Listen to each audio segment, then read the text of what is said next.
Welcome to The Lone Cure, the internet corner where you will learn lifelong lessons in minutes of listening. Today's read is Awareness by Anthony de Mello. So if you like this summary, please consider reading the book itself since it is worth it. And if you like this content, like and subscribe and check our channel for more. And speaking of lifelong lessons, today we're taking a deep dive into Awareness by Anthony de Mello.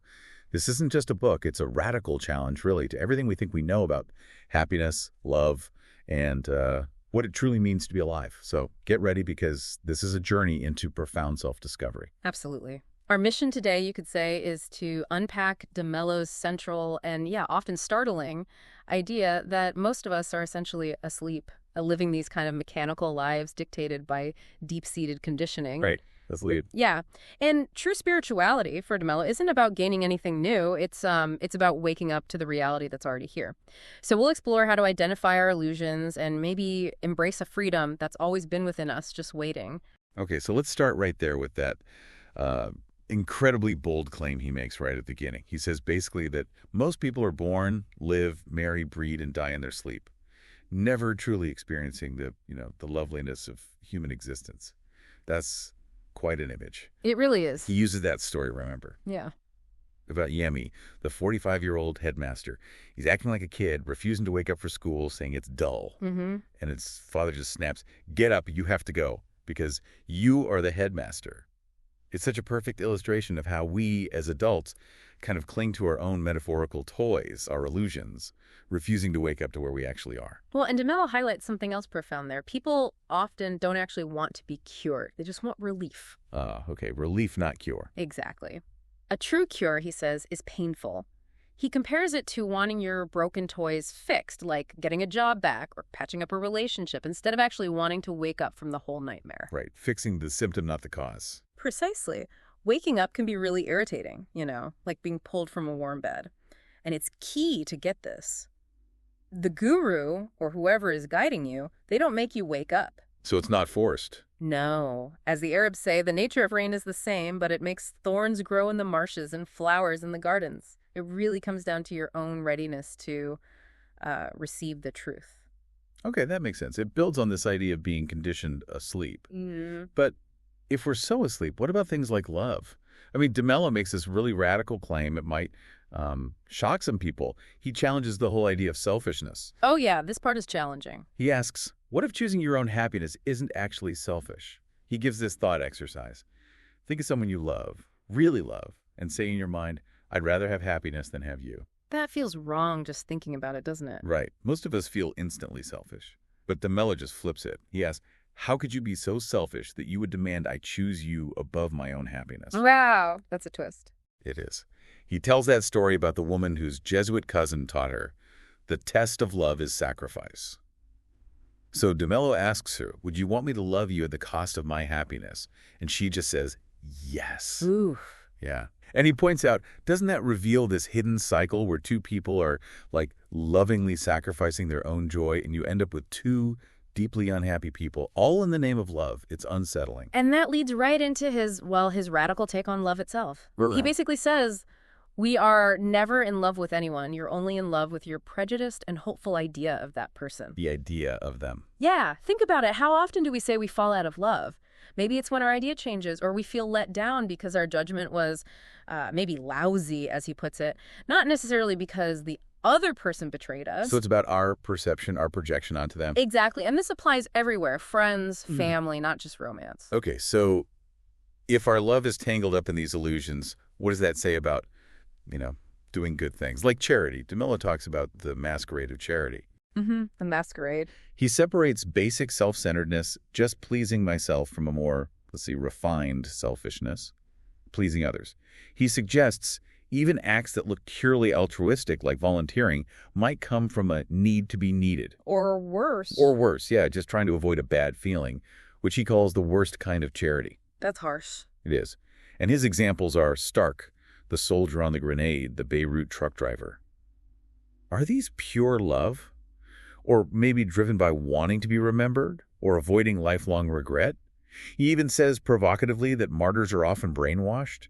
It makes you question the motive behind almost any good deed, doesn't it? It really does. And the bigger picture de Mello's painting here is that Ordinarily, almost everything we do has some element of self-interest. The point isn't to feel guilty about it, but just to recognize it. Just see it clearly. Yeah.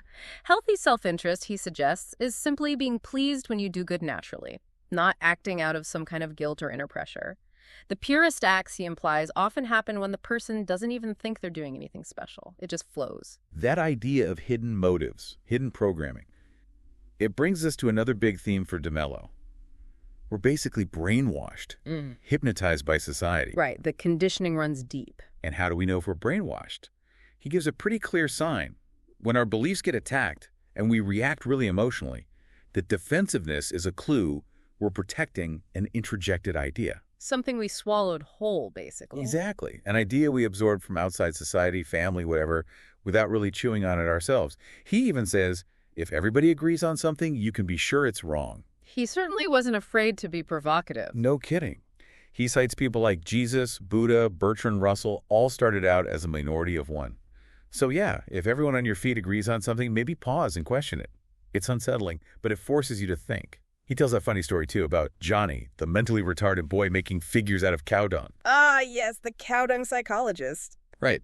The teacher, principal, psychologist all ask what he's making. He says a teacher, a principal. Then he tells the psychologist he's making one of them too, but adds, not enough cow dung.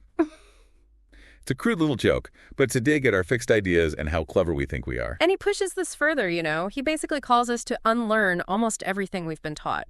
True listening, for him, isn't about agreeing. It's about being open to discovering something completely new, even if it shakes you up. Like that story of the 87-year-old Jesuit. Exactly. Who attends a workshop and admits, I've been wrong all my life. De Mello sees that as true faith and openness to the truth, no matter what the consequences. He even brings up Buddha's advice. Analyze my words the way a goldsmith analyzes gold. Don't just accept it. Test it for yourself. Yes. And this unlearning, this questioning, is crucial for understanding a core concept. Yeah? The difference between the I and the me. Okay, I versus me. Break that down. Well, the me is the conditioned self. It's everything you've gathered, your past experiences, your labels like businessman, Catholic, successful, failure, all your attachments. It's the social construct. The personality, the story we tell ourselves? Kind of, yeah. But the I is the observer, the awareness behind it all, the part of you that watches the me go through its motions. It's the unchanging essence beyond all those temporary things. So how does knowing this difference actually help when things get tough, when we're suffering? Well, de Mello argues that suffering exists in the me, and it's when the I identifies with the me, that's when suffering really takes hold. Okay, so identification is the key. Yes. He says saying I am depressed is actually false. It's more accurate to say I am experiencing a depression right now. The I is like the sky. It observes the clouds, the feelings, the thoughts passing through, but it isn't the clouds themselves. So detachment, observing without getting sucked in. Precisely. That's key to mental and spiritual health, he argues. And then there's his really blunt message. I'm an ass, you're an ass. Yeah, that one definitely grabs your attention. It does. But when you actually sit with it, it's incredibly freeing, isn't it? Realizing we're all fundamentally flawed, all a bit foolish. It kind of disarms the power of praise or blame from others, doesn't it? It takes the pressure off having to be perfect or right all the time. Exactly. If we're all in the same boat, why get so worked up about what others think? Okay, so we see the illusions, we distinguish I from me. Yeah. But how do we actually do this waking up? How do we practice it?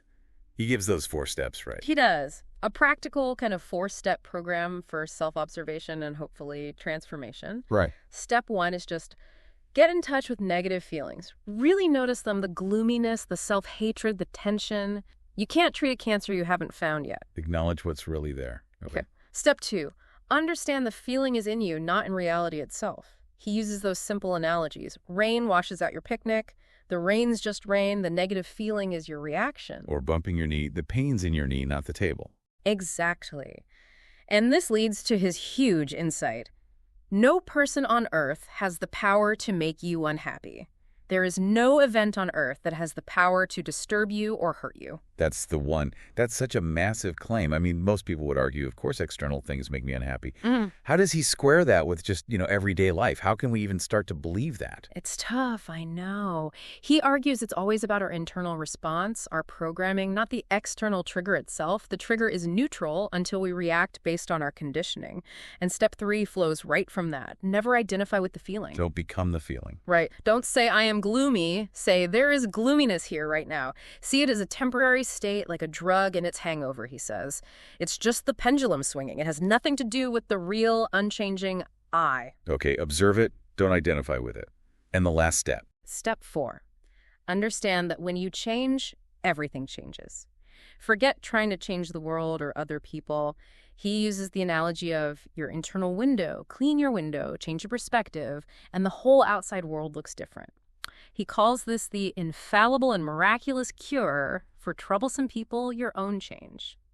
Look inward. So it's not about willpower, pushing harder. Yep. It's about understanding. Yes, that's crucial. He compares it to trying to push a broken down car for miles versus a mechanic who understands the engine just changes one spark plug and boom, it works. Effortless change through insight. Exactly. When you truly understand an illusion, it drops away naturally. You don't have to fight it. And he shows because happiness isn't something you acquire. It's our natural state. It's uncaused. We have it already. We just cover it up. We cover it up with illusions. The illusion that we need money or success or perfect health or even romantic love to be happy. These are like temporary fixes, distractions that keep us from realizing the happiness that's already inherent in just being aware. Wow. Okay, so we don't need these things. And that leads to maybe his most challenging point about relationships. How can you love people when you need people? You can only use them. Ouch. That's another blunt one. Use them. Yeah. He means if your love comes from a place of needing something from them, validation, security, completion, then it's not really love for them, it's using them to fill your own void.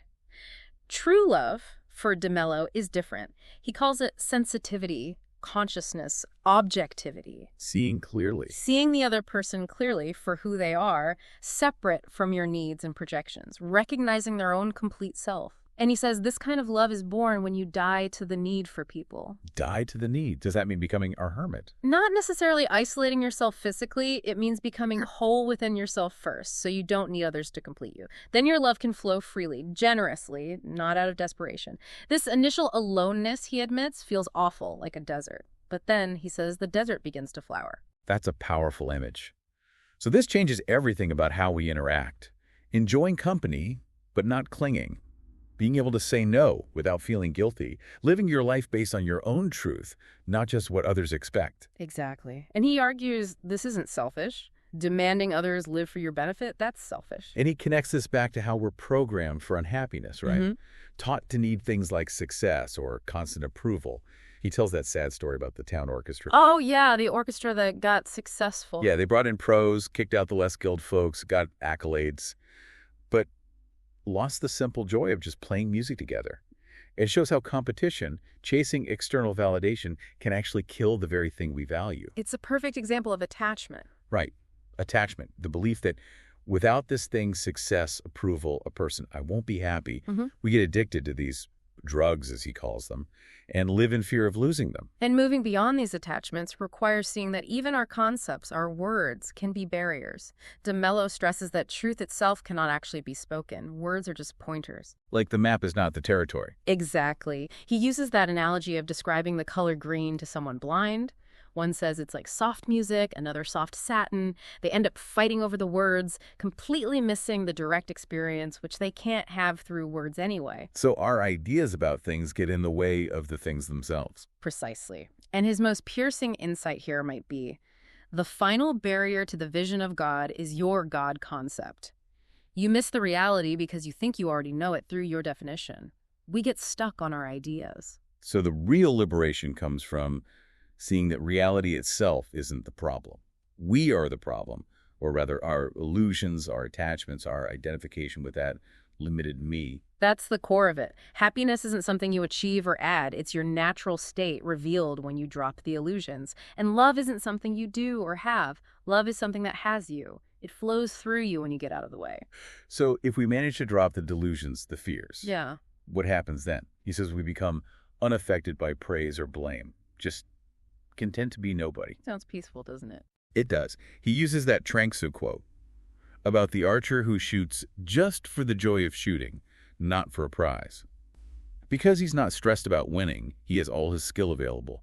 He's relaxed, performs better. Right. And this journey, this path to what he calls the land of love, means being willing to die to the need for persons and to be utterly alone internally. It sounds terrifying. He says it's like inviting yourself to die, like a drug addict choosing to give up the only thing they think makes them happy. That takes immense courage. It does. But he argues that's where true life, true freedom begins. And how do you get there? Through relentless awareness, paying attention, developing a taste for what he calls good things, work done for its own sake, genuine laughter, connection with nature, silence, real communion with others, and constantly, honestly looking at your inner blocks, your conditioning. It's an ongoing process, not a one-time fix. Definitely. And he leaves us with that challenge, doesn't he? The story of the fire maker. People end up revering the portrait of the guy who brought fire, polishing his tools, following rituals, but they've completely lost the fire itself. Where's the actual fire in our lives? Exactly. Are you just, as he puts it, keeping the body alive? Or are you truly living? Are you willing to risk the life you think you have with all its anxieties and illusions for the chance to really live? He says life is for the gambler. Are you willing to make that bet? Wow, that's quite the question to end on. What a profound, deep dive into awareness. It certainly gives you a lot to chew on about how we see ourselves, our relationships, even happiness itself. Indeed. De Mello's message, though challenging, is ultimately liberating, isn't it? A powerful reminder that the journey isn't about getting more, but about letting go of the illusions that block the bliss that's already our true nature. So what stands out most to you from this deep dive? We really encourage you to sit with these ideas, reflect on them, and maybe even pick up Anthony de Mello's work yourself. Until next time, keep digging deeper.